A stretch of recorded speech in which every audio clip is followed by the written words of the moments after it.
ఆలస్యం చేయకుండా ఈ రోజుకు ఏర్పాటు చేయబడిన ఒక సందర్భంలోనికి మనమందరం కూడా వెళ్ళి ఆలోచిద్దాము.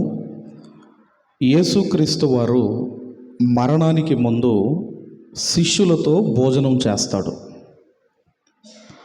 ఆ సందర్భాన్ని పురస్కరించుకొని ఈరోజు కొన్ని ఆత్మీయ పాఠాలు మనమందరం కూడా ఆలోచన చేద్దాము.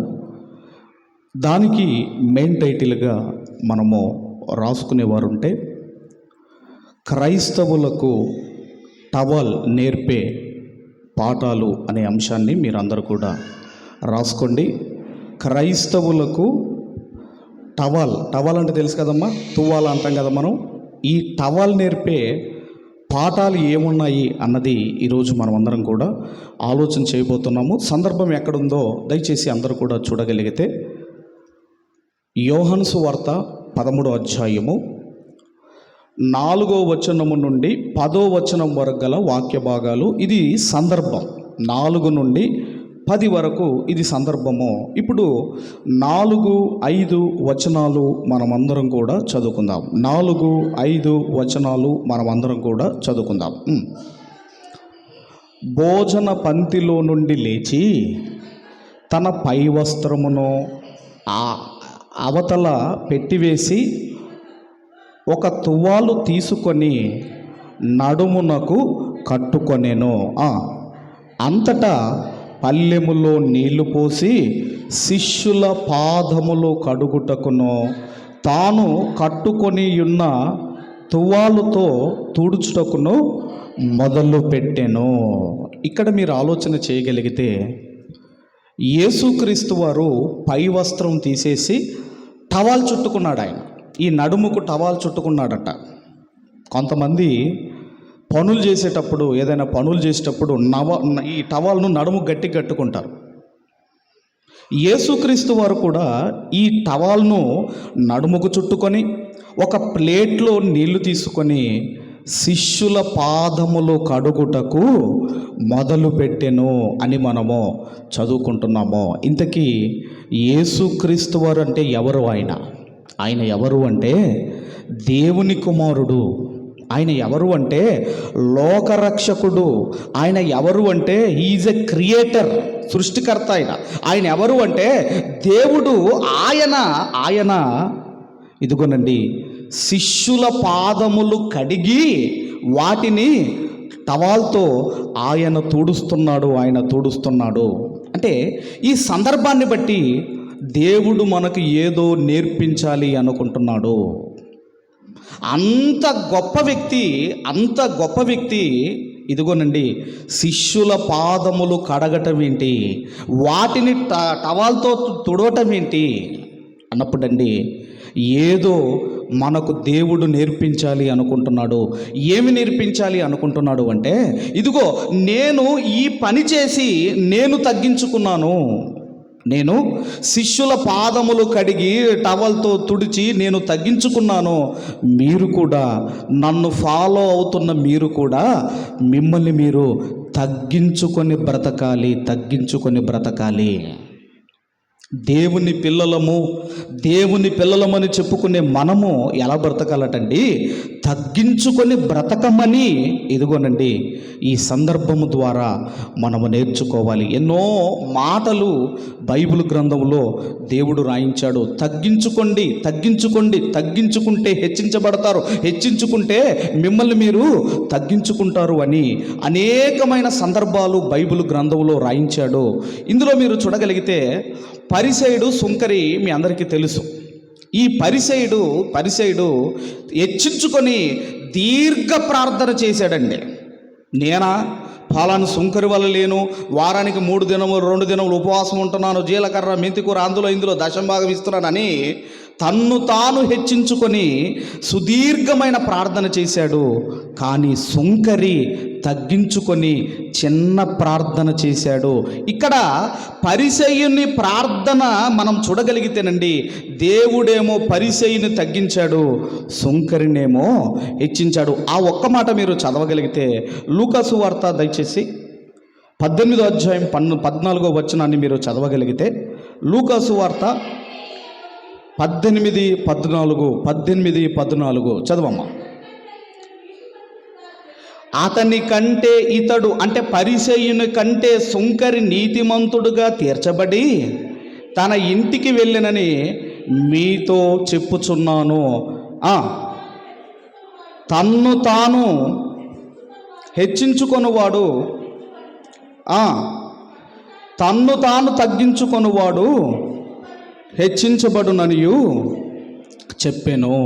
ఇక్కడ ఎవరు తగ్గించబడ్డారు, ఎవరు హెచ్చించబడ్డారు అంటే హెచ్చించుకున్న పరిసయ్యుని దేవుడు తగ్గించాడు, తగ్గించుకున్న సుంకరిని దేవుడు హెచ్చించాడు. అందుకే క్రీస్తు రక్తములో కడగబడిన దేవుని పిల్లలారా, మీరు ఎంత తగ్గించుకుంటే దేవుడు అంత లిఫ్ట్ చేస్తాడు, ఎంత హెచ్చించుకుంటే అదో పాతాళానికి దేవుడు త్రొక్కుతాడు.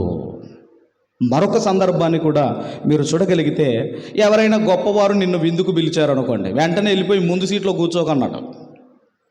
ముందు సీట్లో కూర్చోక, ఎందుకంటే నీకంటే గొప్పవాడు వచ్చాడు అనుకోండి, బ్రదర్ మీరు వెనక్కి వెళ్ళండి అని ఒకవేళ అంటే నువ్వు షేమ్ ఫీల్ అవుతావు కదా. ఒకసారి ఆ సందర్భాన్ని కూడా మీరు చూడగలిగితే, అదే లూకాసు వార్త 14:8 వచనము నుండి 11వ వచనం వరకు గల సందర్భం మీరు చదవగలిగితే,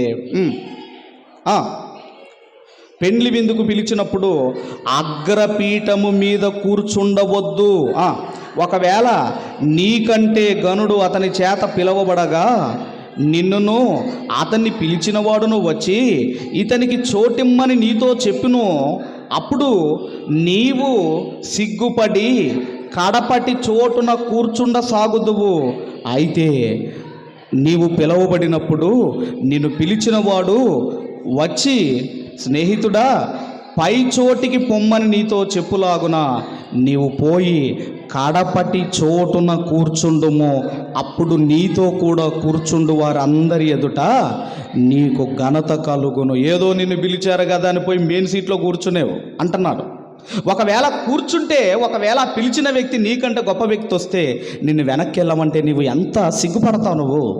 అందుకే అక్కడ కూడా 11వ వచనంలో అంటున్నాడు, తన్ను తాను హెచ్చించుకొనువాడు ప్రతి వాడును తగ్గింపబడును, తన్ను తాను తగ్గించుకొనువాడు హెచ్చింపబడునని చెప్పాను. కాబట్టి మనం ఆలోచన చేయగలిగితే దేవుని పిల్లలకు ఉండవలసిన లక్షణం ఏంటంటే తగ్గించుకోవటం. అది ఎవరిలో కనబడుతుందంటే, ఏ ప్రభువునైతే నువ్వు నమ్ముకొని బ్యాప్టిజం తీసుకున్నావో, ఏ ప్రభువు రక్తములో మనం కడగబడ్డామో ఆ ప్రభువులో తగ్గింపు కనపడుతున్నప్పుడు మరి మనలో ఎందుకు కనపడకూడదు తగ్గింపు? అదేందోనండి, ఏమీ లేనప్పుడు బాగానే ఉంటారు, ఏదో లేనిది వచ్చినప్పుడు, ధనం పెరిగినప్పుడు, స్టేటస్ పెరిగినప్పుడు ఎందుకోనండి హెచ్చించుకుంటూ ఉంటారు. దేవుని పిల్లలు తగ్గి బతకాలి. ఎందుకంటే ఏమీ లేని ఆకు ఎగిరెగిరి పడుతుంది, అన్నీ ఉన్న ఆకు అణిగి మణిగి ఉంటుంది అంటారు. మరొక సందర్భం కూడా, దేవుడు కూడా నిన్ను ఎప్పుడు హెచ్చిస్తానను అన్నాడని చూడగలిగితే, దేవుడు కూడా మనల్ని ఎప్పుడు హెచ్చిస్తాడు అంటే, మొదటి పేతురు పత్రిక 5వ అధ్యాయము 5-6 వచనాలు మనమందరము కూడా చదువుకుందాం. 5-6 వచనాలు చదవండి సార్. చిన్నలారా, మీరు పెద్దలకు లోబడి ఉండుడి.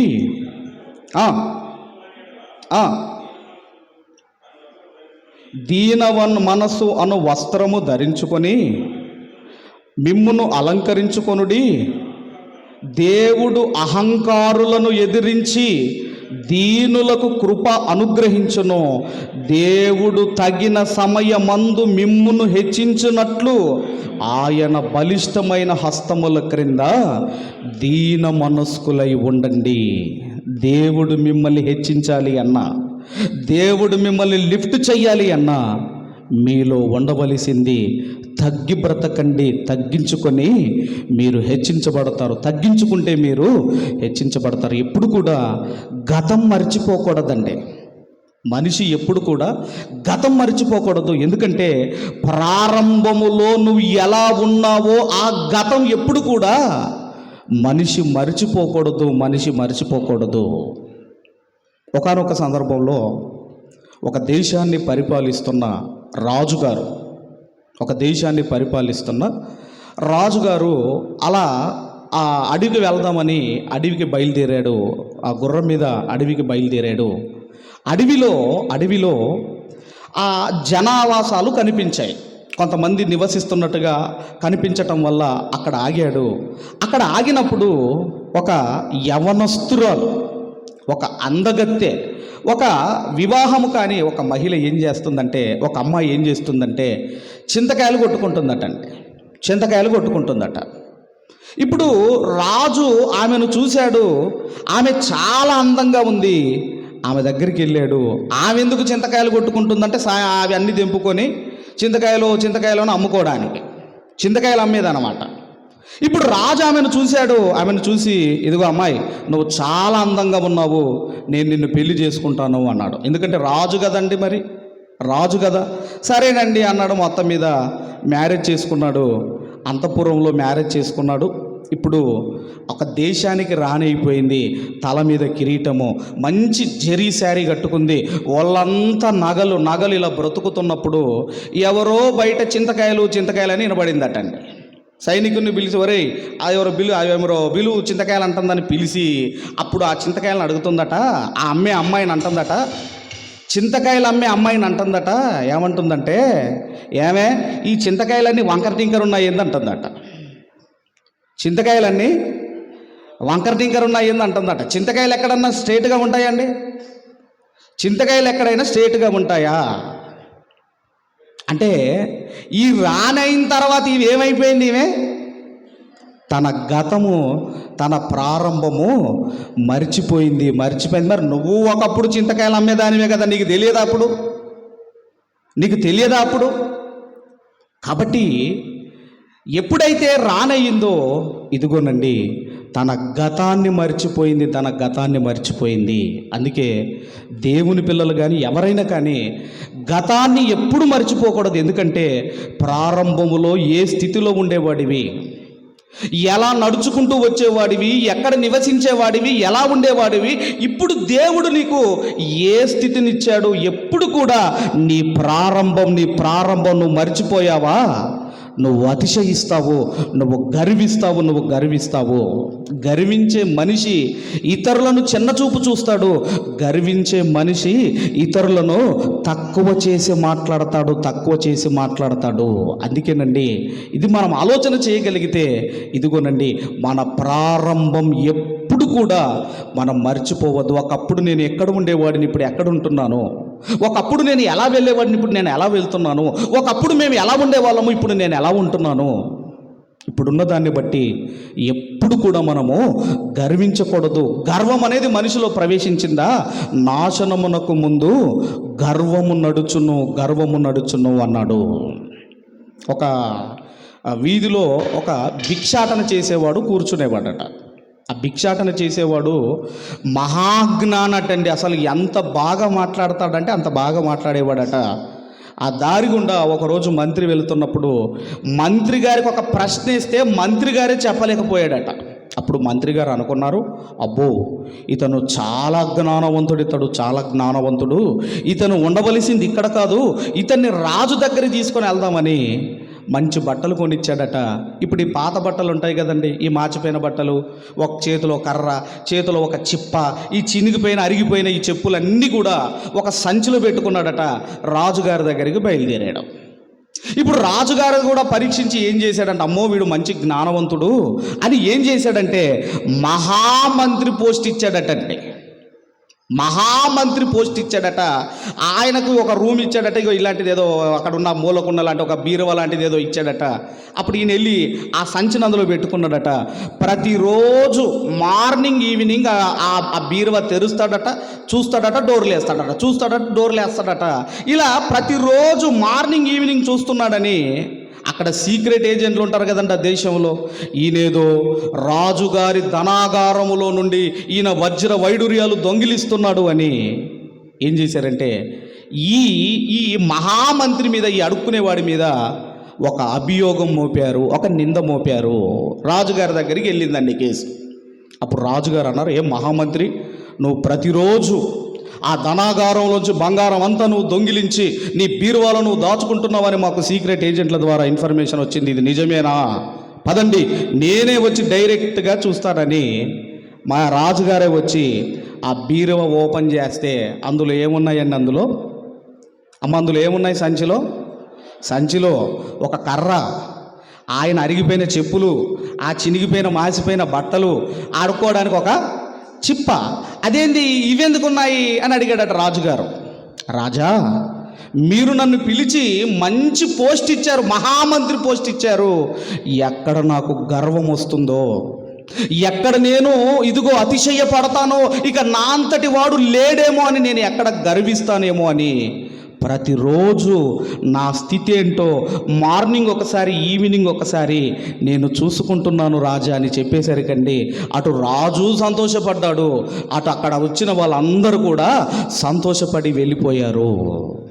ఎందుకు ఇవన్నీ చెబుతున్నాను అంటే, మీ ప్రారంభం ఏంటో మీకు తెలుసు, ఈరోజు మీరు ఏ స్థితిలో ఉన్నారో మీకు తెలుసు.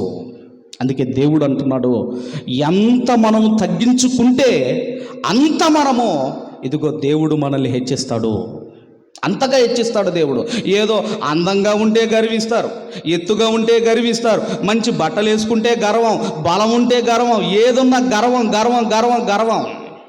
చివరిగా ఇంకొక ఊరిలో ఇద్దరు ఉండేవాళ్ళట, ఒక ముసలమ్మ, ఒక యవనస్తురాలు. ఈ ముసలమ్మకు 90 years అండి, ఒక్క పన్ను కూడా ఊడిపోలేదని గర్వం అట. ఇక నా అంత పన్నులు ఇక్కడ అసలు ఎవరికి లేవు ఈ దంతాలు అది గర్వించేదట. ఒక అమ్మాయి యవనస్తురాలు, ఆమెకు జుట్టు ఒత్తుగా ఉండేదట, కింది వరకు ఉండేదటండి. నా అంత జుట్టు అసలు ఈ ప్రాంతంలోనే ఎవరికి లేదని గర్వించేదట. ఇప్పుడు ముసలమ్మ ఏమో పండ్లను బట్టి గర్విస్తుంది, ఈ అమ్మాయి ఏమో ఆమెకున్న జుట్టును బట్టి గర్విస్తుంటే వీళ్ళిద్దరూ ఒకరోజు ఒక కాడ మీట్ అయ్యారట. వీళ్ళిద్దరూ మీట్ అయిన తర్వాత ఈ ముసలమ్మ అంటుందట, 90 సంవత్సరాల ముసలమ్మ అంటుందట, ఏమే ఇంత ఒత్తుగా నీ జుట్టు ఉంది, అసలు ఏం పెడుతున్నావు అని అడిగి ఇలా లాగిందటండి జుట్టును. లాగితే అది ఊడొచ్చిందట. జుట్టు లాగితే ఊడొచ్చిందట. అసలు ఏంటిది అది? సౌరం అంటాం కదమ్మా, ఆడీడ చచ్చిపోయిన వాళ్ళు బీగ అవన్నీ గుండు గీక్కి వచ్చి అంతా ఇవి అన్నీ అమ్ముతూ ఉంటారు. ఈ సౌరం అంటారు కదా, అది పెట్టుడు జుట్టు అది. ఓహో, ఇది పెట్టుడు జుట్టు అని ఈమె పక్కపక్క నవ్వేసరికి పండ్లు ఊడిపోయినాయంట. పెట్టుడు జుట్టు అని నవ్వేసరికి ఈమె పండ్లు ఊడిపోయాయట. జుట్టేనా అని ఇది గుంజుతేనే ఆమె జుట్టు ఊడిపోయింది, పక్కపక్క నవ్వేసరికి ఈమె పండ్లు, ఆ పండ్ల సెట్ అది ఊడిపోయిందట. అంటే ఇప్పుడు దేన్ని బట్టి గర్వించారు వీళ్ళు? ఆ పండ్ల చెట్టు ఇక నా అంత దంతాలు లేవని గర్వించింది, నా అంత ఇదిగోనండి ఈ జుట్టు లేదని గర్వించింది. కానీ మీరు ఆలోచన చేయగలిగితే ఇదిగోనండి, ప్రభువు కూడా మనకి ఏం నేర్పిస్తున్నాడు అంటే, మీరు తగ్గించుకోండి అని మనకు నేర్పిస్తున్నాడు. అందుకే యేసు ప్రభు వారు కూడా ఆయన, మీరు ఆలోచన చేయగలిగితే, ప్రయాణానికి వెళ్ళేటప్పుడు ఏం కోరుకున్నాడంటే, ఆయన ప్రయాణానికి వెళ్ళేటప్పుడు సముద్రం మీద ప్రయాణం చేయడానికి ఒక పెద్ద క్రూజ్ షిప్ కావాలని కోరుకోలేదు. ఆయన ఏం కోరుకున్నాడు అంటే, చిన్న దోణి. ఏంటండి? చిన్న దోణి ఆయన కోరుకున్నాడు. అలాగే ఆయన పుట్టటం కూడా ఏదో రాజుల కుటుంబంలో పుట్టాలి అనుకోలేదు, ఆయన కోటీశ్వర్ల కుటుంబంలో పుట్టాలి అనుకోలేదు. ఒక నార్మల్, ఒక సాధారణ, ఒక కార్పెంటర్ కుటుంబంలో, ఒక కార్పెంటర్ అండి, ఏ రోజు పని చేసుకుంటే ఆ రోజు ఇదిగో బ్రతికే ఒక కార్పెంటర్ కుటుంబములో యేసుక్రీస్తు వారు జన్మించాలి అనుకున్నాడు. అలాగే ఆయన పుట్టిన తర్వాత ఆయన ఎక్కడ పడుకోబెట్టారు అంటే, ఆయనను పశువుల తొట్టిలో పరుండబెట్టారు. ఇంకా మీరు ఆలోచన చేయగలిగితే, యేసుక్రీస్తు వారు కూడా ఆ పామ్ సండే రోజు కూడా ఆయనను ఊరేగించడానికి ఒక చిన్న గాడిద పిల్లను ఆయన ఎన్నుకున్నాడు. ఎప్పుడు కూడా దేవుని పిల్లల మైండ్ ఇదిగోనండి, ఆ హెచ్చించుకునే వాటి మీద ఎప్పుడు మన మైండ్ ఉండకూడదు.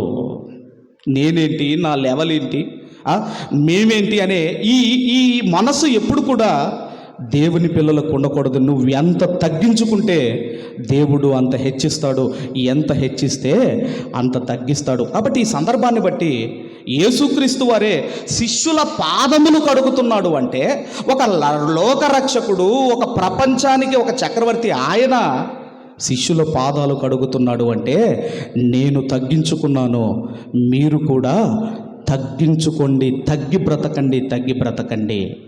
అప్పుడు కడుగుతున్నప్పుడు ఏం జరిగింది? మరలా యోహాను సువార్త 13వ అధ్యాయము, యోహాను సువార్త 13వ అధ్యాయము, ఒకసారి అందరూ కూడా 13వ అధ్యాయము ఎన్ని వరకు చదువుకున్నామండి? 5 వరకు చదువుకున్నాం కదా.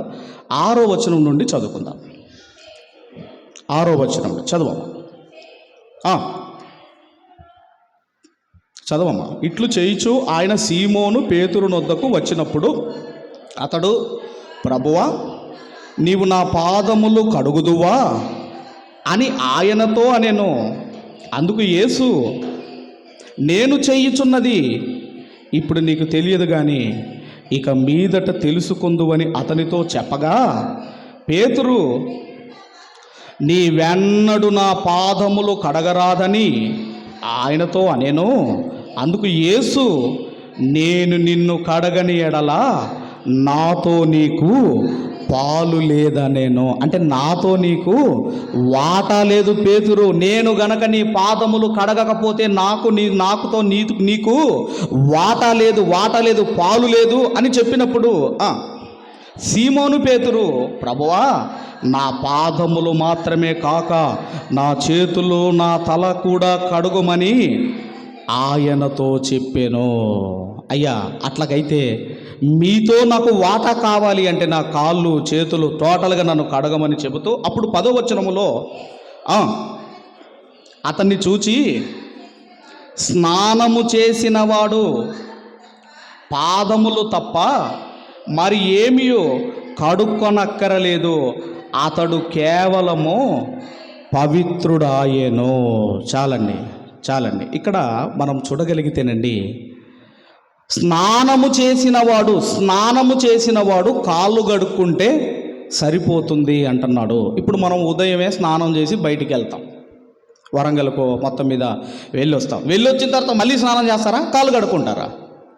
అమ్మా, ఒక్కసారి స్నానం చేసిన తర్వాత మీరు ఎన్నిసార్లు బయటికి వెళ్ళొచ్చినా కాళ్ళు కడుక్కుంటే సరిపోతుంది. ఇక్కడ కూడా అదే అంటున్నాడు, ఒకసారి స్నానం చేసిన వాడు కాళ్ళు కడుక్కుంటే సరిపోతుంది. ఇంతకీ ఏ స్నానం గురించి చెబుతున్నాడు ప్రభు? ఏ స్నానం గురించి చెబుతున్నాడండి? మీరు స్నానం చేశారా? ఏ స్నానం గురించి అడుగుతున్నాడు? ఏ స్నానమో అపోస్తుడైన పౌలు గారు తీతుకు రాసిన పత్రిక 3వ అధ్యాయం 5వ వచనం. అపోస్తులైన పౌలు గారు తీతుకు రాసిన పత్రిక 3వ అధ్యాయము 5వ వచనాన్ని మనం అందరం కూడా చదువుకుందాం. 5వ వచనం, మనము నీతిని అనుసరించి చేసిన క్రియల మూలముగా కాక కనికరము చొప్పుననే పునర్జన్మ సంబంధమైన స్నానము ద్వారా పరిశుద్ధాత్మ మనకు నూతన స్వభావము కలగజేయుట ద్వారా మనలను రక్షించెను. అక్కడ ఒక స్నానం కనపడుతుంది, పునర్జన్మ సంబంధమైన స్నానము. ఈ స్నానమే ఇక్కడ చేసిన వాళ్ళు అనేకులు ఉన్నారు. ఆ స్నానమే బ్యాప్టిస్మము. ఏ స్నానం అండి ఇది? బ్యాప్టిస్మము. పునర్జన్మ సంబంధమైన స్నానము బ్యాప్టిజమము. అయితే ప్రారంభంలో యేసుక్రీస్తు వారు ఇంకా భూమి మీదకి రాకముందు, యేసుక్రీస్తు వారు ఇంకా ఆయన మరి మరణించి ఇంకా ఆయన శిలువ మరణం పొందకముందు, ఇంకా సంఘము ఏర్పడకముందు ఏ బ్యాప్టిజం ఉండేదంటేనండి, మారు మనసు నిమిత్తము బాప్తిస్మం ఇచ్చు యోహాను గారు ఆయన బ్యాప్టిజం ఇచ్చేవాడు. మారు మనసు నిమిత్తం ఆయన బ్యాప్టిజం ఇచ్చేవాడు. అయితే ఈ బ్యాప్టిజము కొంతకాలమే చెల్లింది, కొంతకాలానికి ఈ బ్యాప్టిజము చెల్లలేదు. ఈరోజు కూడా రకరకాల బ్యాప్టిజాలు ఉన్నాయి. చిలకరింపు బ్యాప్టిజం తెలుసా అండి? చిలకరింపు బ్యాప్టిజం ఉంది, ఇదొక రకమైన బ్యాప్టిజం. ఇంకా కొంతమంది జెండా అంటారంటే ఆ జెండా కిందికి వెళ్ళి దూరిపోతే బ్యాప్టిజం తీసుకున్నట్టే.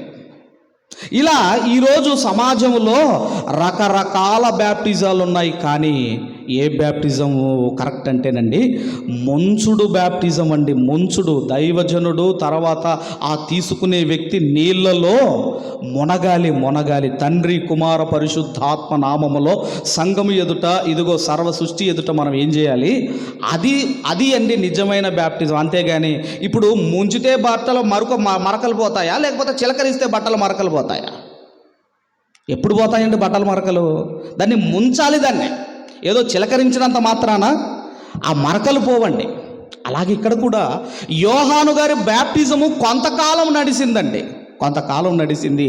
ఆ తర్వాత ఒక సందర్భంలో ఏం జరిగిందో మీరు చూడగలిగితే, అపోస్తుల కార్యములు 19వ అధ్యాయము 1వ వచనం నుండి 7వ వచనం వరకు గల సందర్భాలు మీరు చదవగలిగితే, 1వ వచనము నుండి అపోస్తుల కార్యములు 19వ అధ్యాయము 1వ వచనం నుండి మనం చదవమా. అపోలో కొరంథీలోనున్నప్పుడు జరిగినది ఏమనగా, పౌలు పై ప్రదేశముల్లో సంచరించి ఎఫెసునకు వచ్చి కొందరు శిష్యులను చూచి, మీరు విశ్వసించినప్పుడు పరిశుద్ధాత్మను పొందితిరా అని వారిని అడగగా, వారు పరిశుద్ధాత్ముడున్నాడన్న సంగతియే మేము వినలేదని చెప్పెను. రైట్. తర్వాత అప్పుడు అతడు, అలాగైతే మీరు దేనిని బట్టి బ్యాప్టిజం పొందితిరని అడగగా, వారు యోహాను బ్యాప్టిజమే అని చెప్పిరి. అందుకు పౌలు, యోహాను తన వెనక వచ్చువాని యందు అనగా యేసునందు విశ్వాసం ఉంచవలనని ప్రజలతో చెప్పుచు మారు మనసు విషయమై బ్యాప్టిజం ఇచ్చనని చెప్పాను. వారు ఆ మాటలు విని ప్రభువైన యేసునామమున బాప్తిస్మం పొందిరి. తర్వాత పౌలు వారి మీద చేతులు ఉంచగా పరిశుద్ధాత్మ వారి మీదికి వచ్చెను. అప్పుడు వారు భాషలలో మాట్లాడుటకు, ప్రవచించుటకు మొదలు పెట్టిరి. వారందరూ ఇంచుమించు 12 పురుషులు.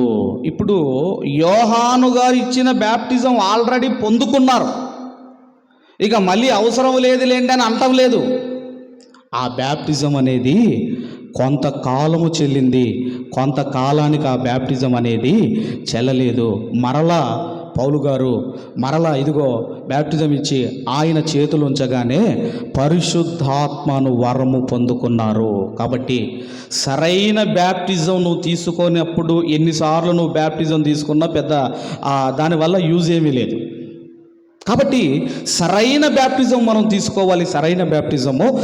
తీసుకోవాలి. దాన్నే ఏమంటున్నాడు అంటే, స్నానము చేసిన వాడు పాదములు కడుక్కుంటే సరిపోతుంది. దాన్నే పునర్జన్మ సంబంధమైన స్నానము. రెండవది. ఇక మూడవది ఏంటిది అన్నప్పుడండి, అక్కడే ఇంతకుముందు మనం చదువుకున్నాము యోహాను సువార్త 13వ అధ్యాయంలో. యోహాను సువార్త 13వ అధ్యాయములోనే 13వ అధ్యాయము 10వ వచనం 13వ అధ్యాయం 10వ వచనములో యేసు అతన్ని చూచి, స్నానము చేసిన వాడు పాదములు తప్ప మరి ఏమీయూ కడుక్కొనక్కరలేదు, అతడు కేవలము పవిత్రుడాయను, మీరును పవిత్రులు కానీ మీలో అందరూ పవిత్రులు కారనేనో. చాలండి. ఇక్కడ మరి చూడగలిగితే ఇప్పుడు మనం అందరము మరి బ్యాప్టిజం తీసుకున్నాము. తర్వాత ఆయన అంటున్నాడు, బ్యాప్టిజం తీసుకున్నవాడు కాళ్ళు కడుక్కుంటే సరిపోతుంది. ఏంటి కాళ్ళు కడుక్కోవటం అంటే దాని అర్థం ఏంటి? ఆత్మీయ అర్థం ఏంటంటే, బ్యాప్టిజం తీసుకున్న తర్వాత అసలు నేను ఏ తప్పుదాలు చేయలేదండి అన్నోళ్ళు ఎవరుంటే చేతులు ఎత్తండి అబ్బా.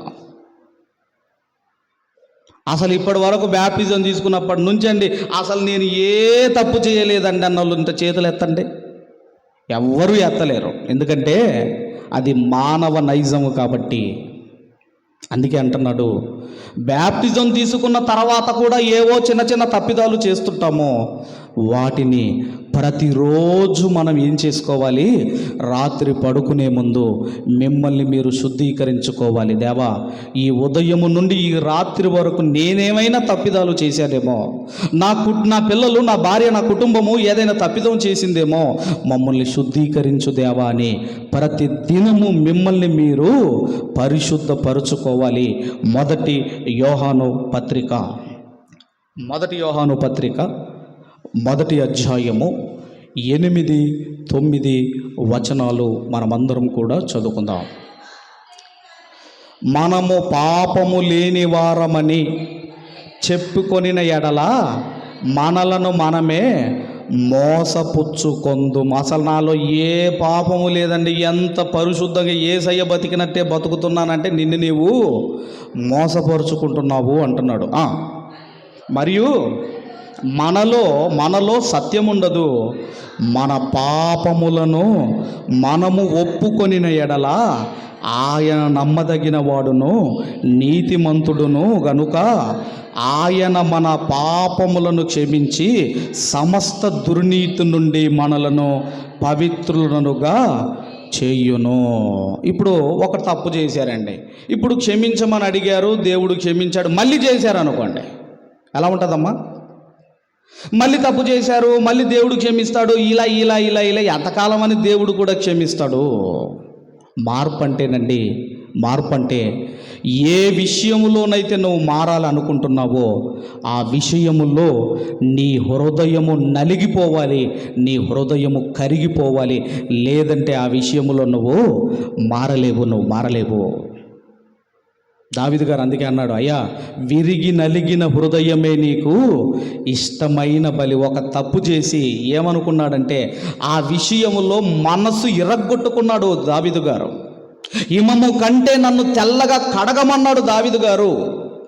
అదండి మార్పు అంటే.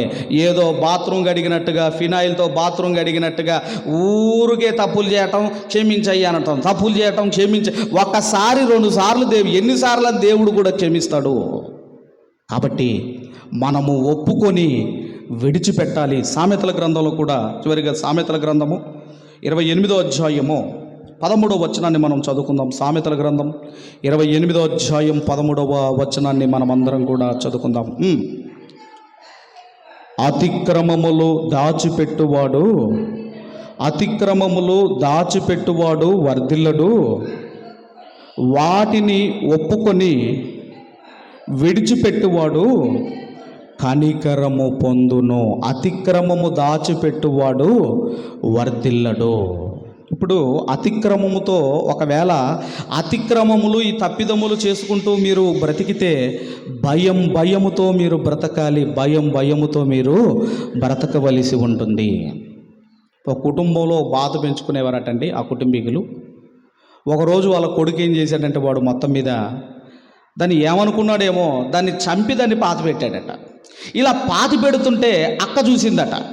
అక్క చూసి అన్నదట, రే అమ్మకు చెబుతాను అంటే ఇప్పుడు వీడు బతిమలాడుతానట, వద్దక్క నువ్వు ఏది చెబితే అది చేస్తాను. మరి గిన్నెలు తోముతాను, ఇల్లు ఉడుస్తావా ఊడుస్తాను, బట్టలు ఎండబెడతావా ఎండకేస్తాను.